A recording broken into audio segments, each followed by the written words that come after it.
और उन्होंने कहा कि जन स्वराज अभियान से अब मैंने खुद को जोड़ दिया जी, उन्होंने ज्वाइन कर लिया। जी। क्या कहना होगा इस पर? देखिए, ये जन स्वराज का प्रयास ही है कि बिहार में हर वो व्यक्ति जो चाहता है कि बिहार में नई व्यवस्था बने, सुधार हो, शिक्षा हो, रोजगार हो, जो इस 30, 35, 40 वर्षों की कुव्यवस्था से त्रस्त है, जो भी कंधा लगाना चाहता है उसका स्वागत है। उसी दिशा में बिहार की एक बेटी अक्षरा सिंह अगर कल ज्वाइन की है तो उनका भी स्वागत है। उन्होंने भी कहा कि भाई ये दल तो है नहीं, एक अभियान है और हर वो व्यक्ति जो बिहार में सुधार चाहता है उसकी ये जिम्मेवारी है कि वो इसमें जुड़े, अपना कंधा लगाए। चाहे आप पत्रकार हैं, चाहे आप अफसर हैं, किसान हैं या कलाकार हैं, ये आपकी हमारी जिम्मेवारी है। अगर आप और हम नहीं जगेंगे, नहीं कंधा लगाएंगे तो ये लिख कर रखिए, जिस गरीबी और बदहाली में हम लोगों की जिंदगी बीती है, इसी गरीबी बदहाली में हम लोग के बच्चों को भी जीना पड़ेगा। कोई पंजाब और केरल से आकर, गुजरात से आकर बिहार को सुधारने वाला नहीं है। बिहार को अगर सुधारना है तो बिहार के लोगों को ही प्रयास करना पड़ेगा। इसलिए मुझे खुशी है कि अक्षरा सिंह जैसे किसी महिला ने, किसी बिहार की बेटी ने ये कदम उठाया है कि बाकी सारे दलों को छोड़कर जन स्वराज की इस अभियान में जुड़ी हैं और उनको मैं शुभकामना दे रहा हूँ। कयास ये भी लगाया जा रहा है कि आरा से लोकसभा लड़ सकती है। अब देखिए, कयास तो लगाने का आपका काम है। प्रशांत किशोर कहाँ लड़ेंगे, दल कब बनेगा, कयास की बात छोड़िए, जो बात हो रही है उसको देखिए। मैं कर रहा हूँ पदयात्रा पिछले 15 महीनों से, उसको देखिए, उस पर टिप्पणी कीजिए। पदयात्रा करके कब तक करेंगे, क्या होगा, कैसे, कयास का तो कोई अंत ही नहीं है। कल उन्होंने ज्वाइन किया है, उन्होंने ये कहा है कि इस अभियान के जरिए जो बिहार को सुधारने का प्रयास हो रहा है, मैं उसमें सहमति अपना व्यक्त कर रही हूँ, उसमें अपना कंधा लगाना चाहती हूँ। इसमें जो भी कंधा लगाना चाहता है उसका स्वागत है। 2024 की लोकसभा को लेकर के जन स्वराज की कोई प्लानिंग नहीं है। हम चुनाव, ये जन स्वराज का जो पूरा अभियान है, ये चुनाव के नजरिए से नहीं किया जा रहा है।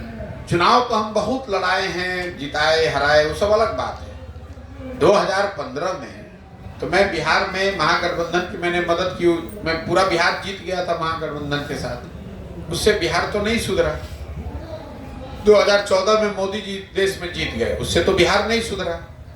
उससे पहले यूपीए की सरकार थी, उससे तो बिहार में पलायन मजदूरी नहीं रुका। तो मैंने इसीलिए आपको कहा कि 10 साल का मेरा जो अनुभव है उसके आधार पर मैंने ये तय किया है कि नहीं, अगर बिहार में सुधार होना है तो सिर्फ राजनीतिक परिवर्तन, राजनीतिक दल चुनाव लड़ने हारने से नहीं होगा। जब तक समाज के स्तर पर प्रयास नहीं किया जाएगा, लोगों को नहीं जोड़ा जाएगा, समझाया जाएगा, तब तक बिहार में आमूल चूल परिवर्तन नहीं हो सकता। लेकिन गठबंधन वाले तो अक्सर प्रशांत जी पे आरोप लगाता है कि ये भाजपा की बी ग्रुप है। भैया, गठबंधन वालों को दिख रहा है मैं भाजपा का बी ग्रुप हूँ, भाजपा वाले को दिख रहा है कि मैं महागठबंधन का बी ग्रुप हूँ। भाई, भाजपा वाले तो ये बता रहे हैं कि प्रशांत किशोर जो प्रयास कर रहे हैं तो हम ही लोग के वोट का बड़ा नुकसान हो रहा है। देखिए, सच्चाई यह है कि दोनों दलों को बिहार में मुफ्त में वोट लेने का आदत लग गया है। जो गठबंधन के वोटर हैं, खासकर मान लीजिए मुसलमान वर्ग के जो लोग हैं, वो बिहार में दलितों के बाद सबसे ज्यादा गरीब, बदहाल, फटेहाल है। लेकिन भाजपा के डर से मजबूरी में वो लालटेन को वोट देते हैं, महागठबंधन को वोट देते हैं। वो महागठबंधन के वोटर नहीं हैं। उसी तरीके से समाज का एक बड़ा वर्ग जो भाजपा को वोट देता है, वो भाजपा का वोटर नहीं है, वो लालू जी के डर से खाली इनको वोट देता है। तो ये दोनों दलों को, दोनों गठबंधनों को जो डर हो गया है कि भाई जो ये मुफ्त में हम लोग मलाई मार रहे हैं, मुफ्त में जनता का वोट ले रहे हैं, जनता ने मिलकर अगर कोई अपना तीसरा विकल्प बना लिया तो दोनों की मुफ्तखोरी खत्म हो जाएगी। इसीलिए ये घबराहट है, इसीलिए इस तरह के अनर्गल प्रलाप हैं।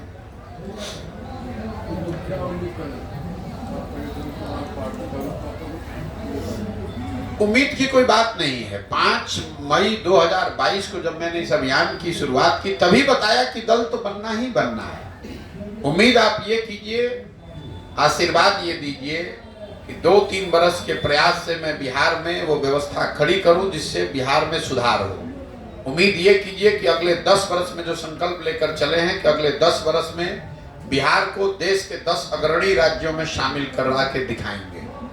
आप उम्मीद ये कीजिए कि अपने जीवन काल में हम लोग वो दिन भी देखें जब गुजरात से, पंजाब से, महाराष्ट्र, तमिलनाडु से लोग आकर बिहार में मजदूरी और रोजगार करने आए। ये दिन भी हम लोग देखेंगे, ये उम्मीद करके हम आए। सरकार बनाना, चुनाव जीतना, इसके लिए इतना बड़ा प्रयास नहीं कर रहे हैं। वो तो काम हम 6 महीने, 8 महीने, साल भर में करके पूरे देश में दिखाया है हमने। वो लोग जानते हैं। बिहार में तो हम 2015 में 2 जून 2015 को आए, नवंबर तक चुनाव जीत कर चले गए। इतना बड़ा प्रयास सिर्फ चुनाव के लिए नहीं है, इतना बड़ा प्रयास उस सपने के लिए है कि बिहार से पलायन रुकना चाहिए। बिहार से का कोई बच्चा पढ़ाई और मजदूरी के लिए बाहर नहीं जाना चाहिए, और उसको पूरा किए बगैर मानेंगे नहीं। आप उम्मीद नहीं, विश्वास रखिए कि दुनिया इधर की उधर हो जाए, हम प्रशांत किशोर इसके पीछे हटने वाले नहीं हैं। 2 बरस लगे, 4 बरस लगे, जितनी मेहनत करनी पड़े, जितना संसाधन, जो व्यवस्था बनानी पड़े, पीछे नहीं हटेंगे। आपका अपना इतना लंबा अनुभव राजनीतिक सामाजिक रहा होगा। आपने अगर 75 साल में बिहार में किसी को इतनी मेहनत करते हुए देखा हो तो आप बता दीजिए। आज 15 महीना से हम अपना घर परिवार छोड़कर गांव-गांव पैदल चल रहे हैं। क्यों चल रहे हैं? क्योंकि मैं समझता हूं कि बिहार के बच्चे का बेटा होने के नाते मेरे पर ये कर्ज है। अगर मेरे जैसा लड़का हिम्मत करके यहाँ प्रयास नहीं करेगा तो कौन प्रयास करेगा? इस मिट्टी का कर्ज वापस करना है, और इसको किए बगैर हटने वाले, पीछे हटने वाले नहीं है। प्रशांत जी, कहा जा रहा है कि बिहार को विशेष राज्य का दर्जा मिलना चाहिए। नीतीश कुमार, फालतू बात है। नीतीश कुमार क्या बात करेंगे? नीतीश कुमार का उम्र हो गया है, दिमाग काम नहीं कर रहा है। अभी 1 बरस पहले नीतीश कुमार भाजपा के साथ बैठ के सरकार चला रहे थे, मोदी जी को महामानव बता रहे थे। 5 वर्ष में अगर नीतीश कुमार के मुंह से एक बार विशेष राज्य का दर्जा का नाम निकला हो तो आप हमको बता दीजिए, हम उनसे कल माफी मांग लेंगे। जब भाजपा के साथ ये आदमी बैठा हुआ था तो इसको विशेष राज्य का दर्जा नहीं दिखाई दे रहा था। आज जैसे भाजपा मतलब केंद्र में किसी दूसरे की सरकार है तो विशेष राज्य के दर्जा। देखिए, बिहार की जनता इतनी बेवकूफ नहीं है। वो एक बात तो हर आदमी जान गया है कि नीतीश कुमार की बस जीवन में एक प्राथमिकता है, किसी तरह अपनी कुर्सी बची रहे। ना उस आदमी का कोई सिद्धांत है, ना उस आदमी की कोई विचारधारा है, ना उस आदमी को बिहार की कोई चिंता है। उसको बस एक ही चिंता है कि किसी तरह फेविकॉल लगा के जो हम कुर्सी पर बैठे हुए हैं, ईमान बेच के, अपनी लेगेसी बेच के, किसी तरह वो कुर्सी जितना दिन चलना है चल जाए। लेकिन मैं आपको ये भी बता रहा हूँ, ये नीतीश कुमार के राजनीति का अंतिम दौर चल रहा है। जितना हाथ पांव मार ले, हम उनमें से नहीं है जो रोज रोज इस तरह की भविष्यवाणी करता है। हमने एक बार बंगाल में कहा कि भाजपा नहीं जीत रही है तो नहीं जीत रही है, 100 नहीं पार करेगी तो नहीं किया पार। मैं आपको विश्वास से कह रहा हूं, नीतीश कुमार के राजनीतिक पारी का अंतिम दौर चल रहा है। वो चाहे दुनिया में जो प्रयास करना है कर ले। अब बिहार की जनता उस आदमी पर एक दिन भरोसा करने को तैयार नहीं है।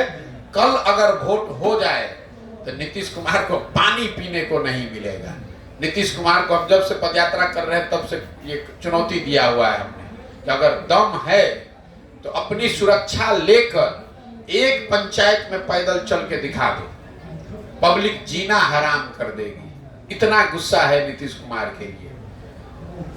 नीतीश कुमार का क्या बात करते हैं? ये आदमी विधानसभा में खड़ा होकर जिस तरह के वाक्य इसने बोले हैं, इस पूरे बिहार के लोगों को शर्मसार किया है, और ये बढ़ने वाला है।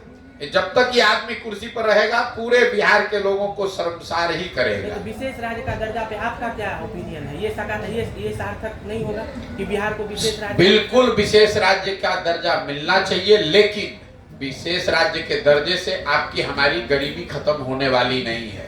विशेष राज्य के दर्जे से बिहार के बच्चे पढ़े लिखे नहीं बन जाएंगे जब तक बिहार में शिक्षा व्यवस्था को नहीं सुधारा जाएगा, यहाँ पूंजी का उपयोग नहीं किया जाएगा। विशेष राज्य के दर्जा में क्या होता है? उसके अपने नॉर्म। अरे सुनो, कुछ नहीं नॉर्म होता है। अभी केंद्र सरकार का कोई योजना जो चलती है उसमें 60% केंद्र दे रहा है, 40% राज्य दे रहा है। ठीक है, विशेष राज्य का दर्जा हो जाएगा तो आपको 90 मिलने लगेगा, 10 ही आपको देना पड़ेगा। पहली बात समझिए, बिहार को बैकवर्ड स्टेट ग्रांट के तहत ऑलरेडी वो एक्स्ट्रा पैसा मिल रहा है, लेकिन मान लीजिए कि 90 मिलने भी लगे तो मैंने अभी आपको आंकड़ा दिया, मनरेगा में जो पैसा आपको मिल रहा है वो तो आप दिल्ली से लेकर आए नहीं। आवास योजना में बिहार सरकार का यूटिलाइजेशन है 60%, 40% लाए ही नहीं। जो यहाँ पर किसानों को प्रधानमंत्री योजना का पैसा मिलना है वो सबसे कम, पूरे देश में सबसे कम किसानों को बिहार में मिल रहा है। तो जो लाभ आपको मिल रहा है, मिल सकता है, उसका तो आप उपयोग कर नहीं रहे हैं। जनता को बेवकूफ बना रहे हैं कि विशेष राज्य का दर्जा होना चाहिए, और अगर होना चाहिए तो 18 बरस में 5-5 बरस में तुम्हारा नींद काहे खुलता है भाई? 18 बरस में होना चाहिए। मुझे, आप पत्रकार हैं, एक हमको खबर दिखा दीजिए कि नीतीश कुमार आज गए अपने कैबिनेट के साथ प्रधानमंत्री से मिले या सर्वदलीय बैठक सभी को लेकर गए कि भाई बिहार को विशेष राज्य का दर्जा का मांग करने के लिए। वो दे ना दे वो अलग बात है, आपको जातीय सर्वे कराना था तो सबको लेकर गए थे ना प्रधानमंत्री से मिलने। विशेष राज्य के दर्जा के लिए आज तक गए 18 साल में? अरे ये आदमी फर्जी बात कर रहा है और जनता मान लेगी। 18 वर्ष रहने के बाद आपको याद आ रहा है कि अब विशेष राज्य का दर्जा होना चाहिए। 18 वर्ष के बाद कह रहा है कि वंचित समाज के लोगों को हक नहीं मिला। हम रोज कह रहे हैं कि अगर हक नहीं मिला तो हक तुम्ही ने तो मारा है भैया। 32 साल से बिहार में सत्ता में कौन लोग हैं? लालू और नीतीश। तो अगर समाज के किसी वर्ग को हक नहीं मिला तो वो हक किसने मारा? लालू ने मारा, नीतीश ने मारा। किसने रोका है लालू और नीतीश को कि भाई आप अकलियत के किसी आदमी मुसलमान भाई को गृह मंत्री बना दीजिए? तेजस्वी यादव को कहिए कि भाई पथ निर्माण विभाग, ग्रामीण कार्य विभाग, स्वास्थ्य विभाग, शिक्षा विभाग आप दलित को, पिछड़ों को दीजिए। कौन रोक रहा है? तो सारा विभाग, एक इसको ध्यान रखिए, बिहार में इस साल का बजट है 2,46,000 करोड़ का, और 60% 2,46,000 करोड़ का जिन विभागों का बजट है वो दो ही आदमी के पास है, नीतीश कुमार और तेजस्वी यादव। तो हक किसने मारा है? पूरे बिहार का हक जिन दो लोगों ने मारा है, लालू, नीतीश, इन लोगों ने हक मारा है। भाई आप वंचितों की बात कर रहे हैं, कौन आपको रोक रहा है कि आप किसी दलित को बनाइए शिक्षा मंत्री? कौन बनाने से रोक रहा है? किसी मुसलमान को गृह मंत्री बनाने से कौन रोक रहा है? ये खाली समाज में लड़ाने के लिए कह रहा है कि हकमारी हो गई। अरे 32 साल में तुम सत्ता में बैठे हो, तो अगर हकमारी हुई है, बिल्कुल हुई है, तो तुम ही तो हकमार हो। ये तो चोर मचाए शोर वाली बात है, जो लूटा वही कह रहा है चोरी हो गया, चोरी हो गया। बिहार में राजनीतिक जातीयता के ताना बाना को आप कैसे जनसुराज के माध्यम से दूर करें? ये आपका भ्रम है कि बिहार में राजनीति सिर्फ जाति पर होती है। जाति समाज की एक बड़ी सच्चाई है। बिहार में भी ये उतनी बड़ी सच्चाई है जितना आंध्र प्रदेश और गुजरात में है।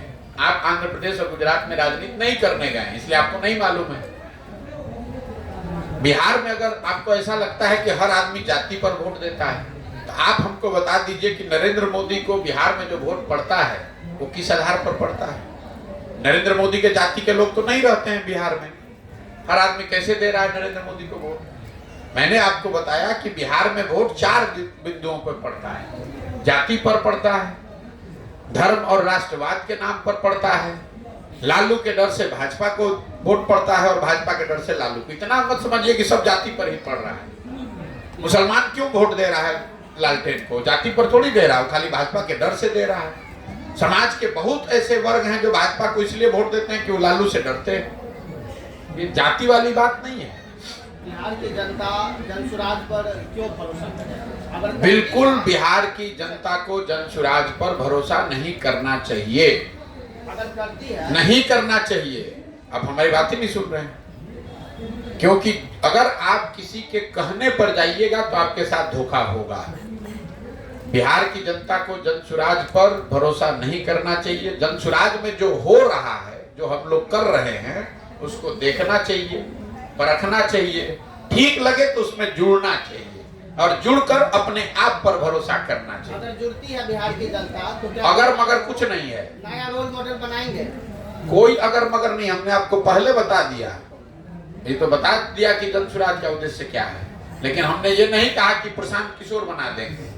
क्योंकि हम उन बेवकूफों में से नहीं है जो कहते हैं कि भैया हमको वोट दे दो, हम आएंगे सुधार देंगे। जब तक बिहार की जनता नहीं सुधरेगी, बिहार के लोग ये जिम्मेवारी नहीं समझेंगे, वो इस दिशा में प्रयास नहीं करेंगे, तो सिर्फ बात करने से, हमारे और आपके कुर्सी पर बैठने से बिहार नहीं सुधरने वाला है।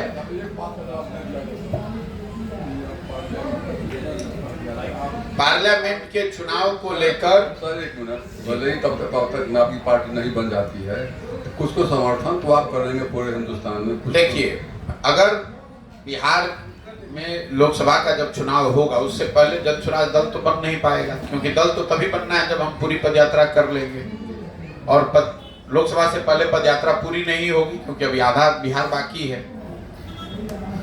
लेकिन अगर जनता अपने उम्मीदवार खड़ी करती है, तो वहां पर जन स्वराज उनको समर्थन कर सकती है। आपने कहा किसको समर्थन करेंगे? जन स्वराज का समर्थन जनता को है, ना एनडीए को है, ना इंडिया को है। लेकिन अगर जनता का उम्मीदवार कहीं खड़ा होता है, कोई निर्दलीय आदमी खड़ा होगा, तो उस समय वो निर्णय लेंगे कि जन स्वराज से उसकी मदद करनी है कि नहीं करनी है। तेजस्वी बोले हैं सर कि 25 तक, एक मिनट, 3 तारीख को जो 5 राज्य का जो रिजल्ट आ रहा है, उस पर आपका क्या कहना है? कोई कुछ नहीं कहना, हमने उस काम को छोड़ दिया है। हम जो काम कर रहे हैं, हम इस पर बिहार पर टिप्पणी कर रहे हैं, कोई आकलन नहीं। तेजस्वी बोले हैं कि 25 तक जो वादा किए थे 10 लाख नौकरी का, वो पूरा कर देंगे। ठीक है, तो कर देंगे, तो बिहार के लिए खुशी की बात है, कर दें। विद्यापति की ऐसे लोगों की आप बात करते हैं जिसको यही नहीं ज्ञान है कि अपने जीवन में नौकरी, जिसको क्लर्की नहीं मिल सकती है, वो बिहार के बच्चों को रोजगार देने की बात कर रहा है। अगर तेजस्वी यादव, लालू यादव के लड़के ना हो, तो उनको खुद क्लर्की का नौकरी नहीं मिलेगा, और वो बिहार के लोगों को पढ़ा देंगे और सबको नौकरी दे देंगे। ये वो शख्स है जो अभी कुछ दिन पहले खड़ा होकर कह रहे हैं कि बिहार का जीडीपी देश में टॉप 3 में है। तो हमसे किसी पत्रकार ने पूछा, तो हमने कहा मेरे भाई, अगर वो जीडीपी को परिभाषित कर दें 10 दिन ट्यूशन वोशन लेने के बाद कि जीडीपी की परिभाषा क्या है और इसकी गणना कैसे की जाती है, अगर वो कैमरे पर बिना कागज देखे बोल दें, तो हम तेजस्वी यादव को नेता मानकर उनका झंडा उठाने को तैयार है। जिस आदमी को ज्ञान ही नहीं है, उसकी बात पर आप इतना रोज टीका टिप्पणी आप लोग करते हैं। ऐसे लगता है कि ये कोई बहुत बड़े सामाजिक, राजनीतिक, वैज्ञानिक आदमी है। अरे भाई, जो आदमी खुद 10वां नहीं पास कर सका। देखिए, अगर आपका परिवार गरीब है, आपकी आर्थिक स्थिति ऐसी, आप पढ़ाई नहीं कर पाए, उससे कोई शिकायत नहीं है। मुख्यमंत्री का लड़का 10वां पास नहीं कर सका, जीवन में जिसने कुछ नहीं किया, सिर्फ इसलिए कि हमारे बाबूजी मुख्यमंत्री हैं, इसलिए हम अपने पार्टी के नेता हैं, और आपको लग रहा है कि इतने बड़े महामानव कि वो जो कुछ कहेंगे और उसको हम सीरियसली ले लेंगे और उस पर टीका टिप्पणी करेंगे। सर, बिहार में एक प्रश्न है।